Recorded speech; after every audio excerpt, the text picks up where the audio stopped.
You've probably heard of the Koh-i-Noor diamond. It's one of the most famous jewels on the entire planet. But what if I told you that behind all that sparkle is a really dark, violent history? This is the story of the Koh-i-Noor. We're talking empires, conquests, a legendary curse, and a huge ownership fight that's still going on right now. So you've got to ask yourself, how in the world did this legendary diamond, dug up from a mine in India, end up in the British crown jewels? I mean, that's the central question, right? It's a massive puzzle of history and power. The journey of this one stone, it literally traces the rise and fall of entire dynasties over centuries. So to figure out where things stand now, we've got to go back and untangle its past. And let me tell you, the present is complicated. Right now, the United Kingdom has the diamond, but it's not like just one country is asking for it back. Oh no, we're talking 4 separate nations: India, Pakistan, Afghanistan, and Iran, all saying, hey, that's ours.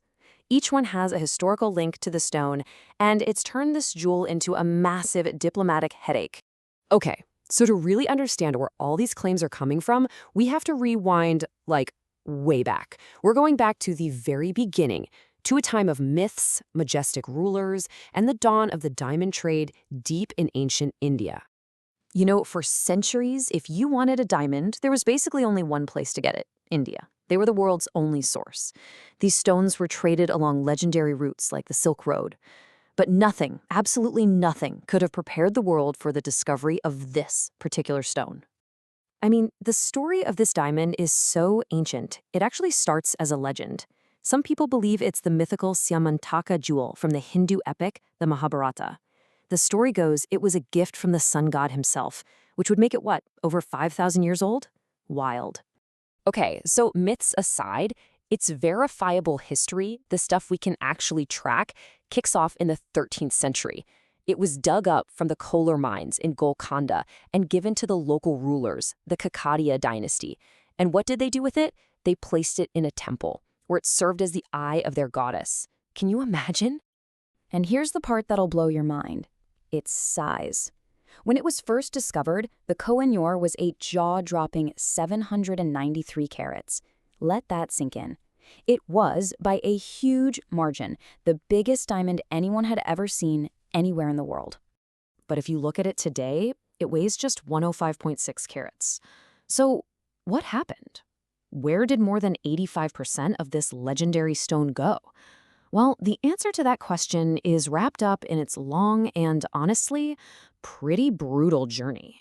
All right, this brings us to its odyssey through all these different empires. And there's one really crucial thing you have to understand about the Koh-i-Noor's history. It was never bought, it was never sold, it was only ever taken. For half a millennium, 500 years, this diamond was basically the ultimate prize in a Game of Thrones. It was passed from one ruler to the next as the spoils of war. The Kakatiyas had it, then it was looted by the Delhi Sultanate. From there, it went to the mighty Mughals, only to be seized by Persian invaders. Then it fell into the hands of an Afghan empire. And finally, it was taken by the powerful Sikh Maharaja of Punjab. Just one conquest after another. You know, the first person to actually write down anything about this diamond was Babur, the founder of the Mughal Empire. In his memoirs, he tried to put its value into words, saying it was enough to feed the entire world for a day. He got it. This wasn't just a shiny rock. It was a symbol of absolute, ultimate power. And if you want a perfect illustration of its status, look no further than Babur's grandson, Shah Jahan. Yeah, the same guy who built the Taj Mahal. He took the Koh-i-Noor and made it the crown jewel, literally, of his legendary peacock throne, probably the most over-the-top, extravagant throne ever made. It was a massive statement of Mughal wealth and power. But you know what they say, with great power comes great danger. Okay, so as this diamond keeps getting passed from one blood-soaked dynasty to the next, a pretty terrifying legend starts to build up around it. People start talking about a curse that promised the owner the entire world, but also promised their complete and utter ruin. And the prophecy was super specific. It went like this: he who owns this diamond will own the world, but will also know all its misfortunes. Basically, if you were a guy and you owned it, you'd get immense power, but it would crush you in the end. The only ones who could wear it safely? A god or a woman. And the spooky part is, history seemed to back this up time and time again. I mean, just look at the pattern. Shah Jahan, the guy with the peacock throne? overthrown and thrown in prison by his own son. Nader Shah, the one who took it from the Mughals, he became paranoid, descended into madness, and was assassinated by his own guards. And then there's Ranjit Singh, the Lion of Punjab. His powerful empire completely fell apart the minute he died. It's a compelling case, right? So, the story of how Nader Shah even got the diamond is the stuff of legends. He basically sacked the entire city of Delhi, but couldn't find the stone anywhere. Turns out, the Mughal emperor had it hidden in his turban the whole time. So Nader Shah, being clever, suggests a friendly tradition, swapping turbans as a sign of brotherhood. The emperor couldn't really say no, could he? Later, when Nader Shah unrolled the turban and this massive diamond fell out, he was so stunned by its brilliance he just yelled Koh-i-Noor, which is Persian for Mountain of Light. And that name, it's stuck ever since. So after Nader Shah gets assassinated, surprise, surprise, the diamond eventually makes its way back to India. It ends up in the treasury of the powerful Sikh Empire. But its long, chaotic journey across Asia was just about to end, and its most controversial chapter was about to begin. Right before the Sikh ruler gets his hands on it, the wife of an Afghan king gave this incredible description of its value. She said if a strong man threw 4 stones in 4 directions, and a 5th one straight up, and you filled all that space with gold, it still wouldn't equal the value of the Koh-i-Noor. So it wasn't just priceless, it was beyond imagination. And that was the prize the rapidly expanding British Empire was now zeroing in on. So how did the transfer actually happen? This is the crucial part. After Ranjit Singh dies, his empire just collapses into civil war.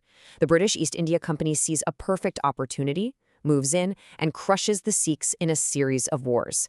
The result was the Treaty of Lahore.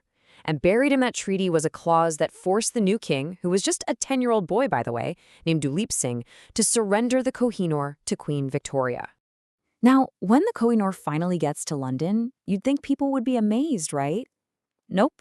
They were actually kind of underwhelmed. Sure, it was big, but it didn't have that sparkle that Europeans were used to. So Queen Victoria's husband, Prince Albert, decides it needs a makeover. He has it recut, and in the process, they shave it down from 186 carats to the 105.6 it is today. It lost over 40% of its weight and its unique historical shape, all to look better to a Western audience. And that brings us all the way to today. The diamond now sits in the Tower of London, a star attraction in the crown jewels.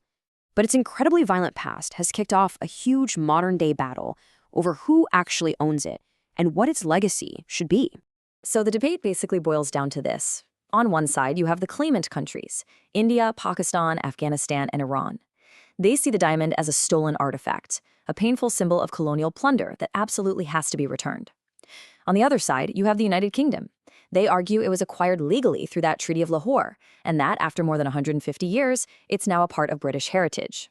India, in particular, has been really persistent about this. Ever since they gained independence back in 1947, they have officially asked for the diamond back, time and time again. And every single time, the response from the British government is basically the same. Sorry, it's non-negotiable. The diamond is not coming back. So, that leaves us with a really tough final question, doesn't it? When you have a treasure that's been violently passed from one fallen empire to the next for centuries, who is its rightful owner today? Is it the country where it was first mined? Is it the last empire in Asia to own it? Or is it the empire that's held it for the last 170 years? The Mountain of Light is still a massive symbol of power, but the question of whose power it represents is far from settled.